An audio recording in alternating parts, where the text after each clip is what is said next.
Hi students, இன்னைக்கு பார்க்கக்கூடிய topic என்னன்னா electric field and electric field lines, தமிழ்ல மின்புலம் மற்றும் மின்புல கோடுகள்.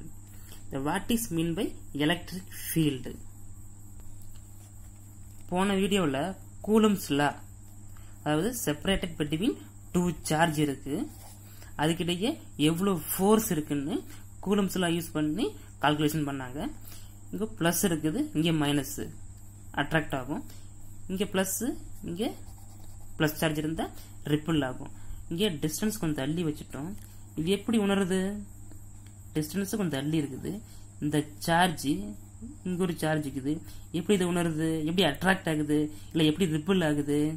இந்த கேள்விக்கு தான் மைக்கேல் ஃபாரடே எலக்ட்ரிக் ஃபீல்டு என்ற ஒரு கான்செப்டை இன்ட்ரோடியூஸ் பண்றாரு. ஒரு சார்ஜ்னு எடுத்துக்கிட்டீங்கன்னா அந்த சார்ஜோட சரௌண்டிங்ஸ், இந்த சரௌண்டிங்ஸ்ல எலக்ட்ரிக் ஃபீல்டு ப்ரொடியூஸ் ஆயிட்டு இருக்கும். இந்த சார்ஜ் சரௌண்டிங்ஸ்ல எலக்ட்ரிக் ஃபீல்டு ப்ரொடியூஸ் ஆயிட்டு இருக்கும்.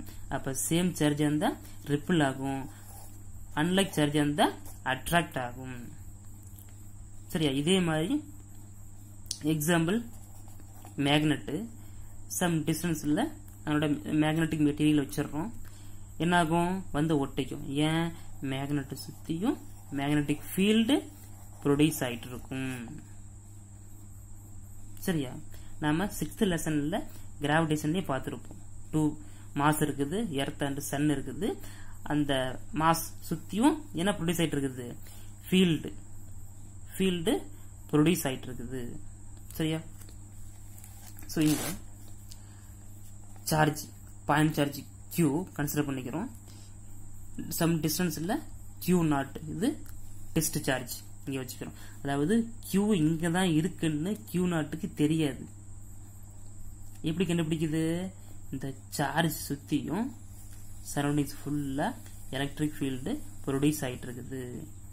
அதனால இந்த Q0 வந்துட்டு Q மேல சம் ஃபோர்ஸ் எக்ஸ்பீரியன்ஸ்டு பண்ணுது.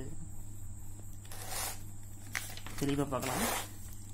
The electric field at a point P at a distance R from the point charge Q is the force experienced by a unit charge. இது நம்ம electric ஃபீல்டுன்னு சொல்றோம். அதாவது E vector equal to F vector by Q0. இதான் இதோட expression. F0 அதோட unit Newton, Q0 அதோட unit coulomb. எப்படி இருக்குது? கீழே டினாமினேட்டர்ல இருக்குது, மேல வந்தா இன்வர்ஸ் C-1. அப்ப SI unit is NC-1. Then electrostatic force Q0, electric field at a point P at distance R. அப்ப electrostatic force F vector proportional to Q0 by R square into R cap. இப்ப F vector K proportional cancel பண்றதுக்கு K constant into Q0 by R square into R cap. K is nothing but 1 by 4 by epsilon naught. இப்ப F vector equal to 1 by 4 by epsilon naught Q0 by R square into R cap. இது first equation, இது second equation. அப்ப first equation இங்க கொண்டு வந்துடுறோம்.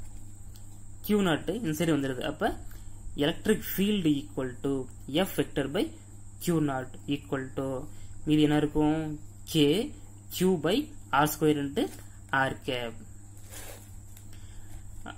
Then electric field equal to K is nothing but 1 by 4 by epsilon naught Q by R square into R cap. இதுதான் electric ஃபீல்டோட values.